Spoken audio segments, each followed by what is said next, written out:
நிறைய பாவம் செய்கிறோம். அதனால்தான் பாவத்தை கண்டால் பயப்படுகிறோம். இயேசு அந்த நிலைக்கு நம்மை அழைக்கவில்லை.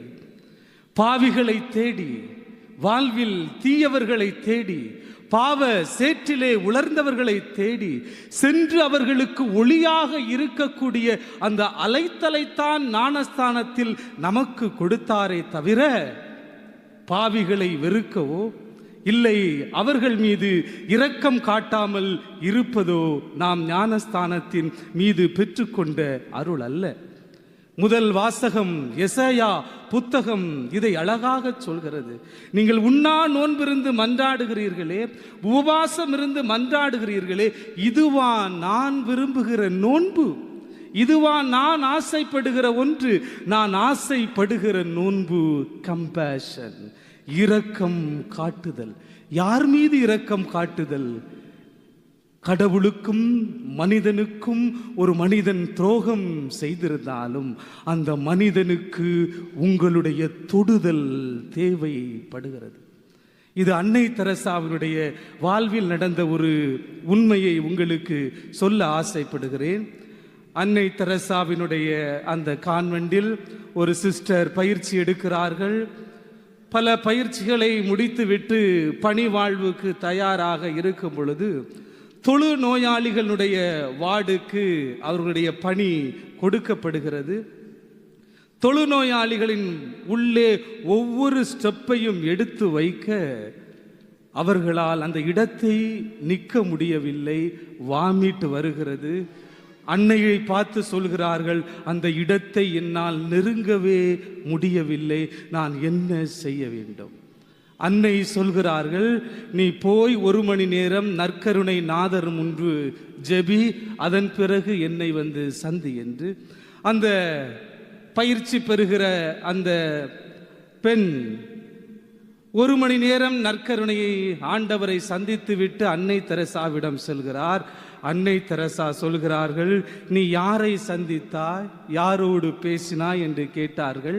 அதற்கு அந்த பயிற்சி பெறுகிற அந்த பெண் சொல்கிறாள், நான் இயேசுவை சந்தித்தேன், இயேசுவோடு பேசினேன் என்று. பிறகு அன்னை தெரசா சொல்கிறார்கள், அதே இயேசுதான் அந்த தொழுநோயாளியிடம் இருக்கிறார், அந்த தொழுநோயாளியே இயேசு, அவரோடு பேசு என்று சொல்கிறார். இதுதான் கிறிஸ்தவ அழைப்பு. நாமும் உலகத்தார் போல் வாழ்ந்தோம் என்றால் இயேசுவின் அருளுக்கும் நம்முடைய செயல்பாட்டிற்கும் என்ன சம்பந்தம்? பவுலடிகளார் 1 கொரிந்தியரிலே சொல்வது போல, என்னால் செய்ய முடியாது, உண்மைதான், என்னால் இந்த அளவிற்கு என்னால் கரைத்து கொள்ள முடியாது, ஆனால் என் பலகீனத்தில் உமது அருள் போதும். இன்று நம்முடைய கிறிஸ்தவ வாழ்வு எத்தகைய தன்மையுடையதாக இருக்கின்றது? முதலில் நம்முடைய வாழ்வு பாவத்திற்கு எதிரான போராட்டத்தில் வெற்றி பெறக்கூடிய வாழ்வாக இருக்கின்றதா? முதலில் இதை சற்று சிந்திப்போம். பாவத்தை நம்மால் வெற்றி கொள்ள முடிகிறதா? இல்லை, எது பாவம் என்று நாம் உணர்கிறோம். மற்றவர்கள் மீது இரக்கம் காட்ட முடியாத அளவிற்கு பாவத்தின் தன்மைகள் நம்மை மூடி அனுமதித்த காரணத்தினால்தான் இறை அருளை ஒரு குறிப்பிட்ட இடத்திலேயே காணுகிறோம். அது காணக்கூடிய இடம், எனக்கு வேலை கிடைத்து விட்டது, எனக்கு பணம் கிடைத்து விட்டது, ஆதலால் நான் ஆசீர்வதிக்கப்பட்டவன், அருள் நிறைந்தவன். இது உலகத்தாரின் கணிப்பு. இது உலகத்தாரின் கணிப்பு என்றால் அப்பன் கிறிஸ்தவனுடைய வாழ்வு என்ன? கிறிஸ்து ஏற்ற வந்த ஒளி என்ன? இதுதான் கிறிஸ்தவ அருளினுடைய அனுபவமா? கிறிஸ்தவ அருளின் அனுபவம் அதையும் தாண்டினது. ஒரு ஒப்பிடுதலின் மூலம் அந்த அனுபவத்தை சொல்ல ஆசைப்படுகிறேன். உளவியலில் 2 விதமான பயன்பாடு டேம் உண்டு. அது என்ன சொல்கிறார்கள் என்றால் சிம்பதி, எம்பதி. உங்கள் பிள்ளைகளுக்கு காலில் முள் குத்துகிறது, நீங்கள் பார்த்துவிட்டு சிம்பதி, இரக்கப்படுவீர்களா? அல்ல உடலின் ஆசையோ உலகத்தின் தன்மையோ செயல்படுகிறோம் என்றால் நற்கருணையின் வடிவில் வந்தது யார்? சாதாரண அப்பமா? இல்லை, இயேசுவா? இயேசு என்ற ஒளியை நீங்கள் சுமக்க ஆசைப்பட்டால் உங்களுடைய மீட்பு உங்களுக்குள்ளாக மட்டுமல்ல, எத்தனையே பேருடைய வாழ்வில் நீங்கள் ஒளியாக இருக்கிறீர்களோ, உப்பாக இருக்கிறீர்களோ, அதன் அடிப்படையில் தான் தனிப்பட்ட மனிதனுடைய வாழ்வின் மீட்பும். கிறிஸ்தவ மீட்பு பிறரின் மீட்போடு தொடர்புடையது. இன்று சற்று நீங்கள் உங்களை சிந்தித்து பாருங்கள். எத்தனை பேருடைய வாழ்வில் நீங்கள் ஒளியாக இருப்பதற்கு, உப்பாக இருப்பதற்கு இறைவனால் உருவாக்கப்பட அனுமதித்திருக்கிறீர்கள்? அதுதான் முக்கியம். பரிசோதனை. ஒரு கிறிஸ்தவன் இந்த பரிசோதனைக்குத்தான் உட்படுத்தப்பட வேண்டியவன். இது நம்மில் செயல்படுகிறதா? சற்று சிந்தித்து பாருங்கள். ஆண்டவராம் இயேசு கிறிஸ்து நமக்கு திருமுழுக்கின் மீது கொடுத்த அந்த உப்பு, பாதுகாக்க பயன்படக்கூடிய அந்த தன்மை, ஒளி, பிறரை வழிகாட்டக்கூடிய அந்த தன்மை, இந்த இரண்டையும் நாம் எரிய விடுகிறோமா, இல்லை அணைத்து விடுகிறோமா?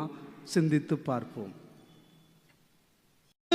ஆசையோ உலகத்தின் தன்மையோ செயல்படுகிறோம் என்றால், நற்கருணையின் வடிவில் வந்தது யார்? சாதாரண அப்பமா, இல்லை இயேசுவா?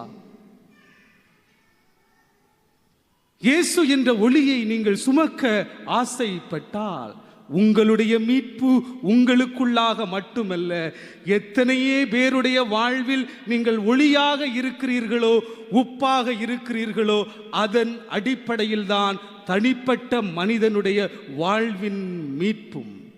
கிறிஸ்தவ மீட்பு பிறரின் மீட்போடு தொடர்புடையது. இன்று சற்று நீங்கள் உங்களை சிந்தித்து பாருங்கள்.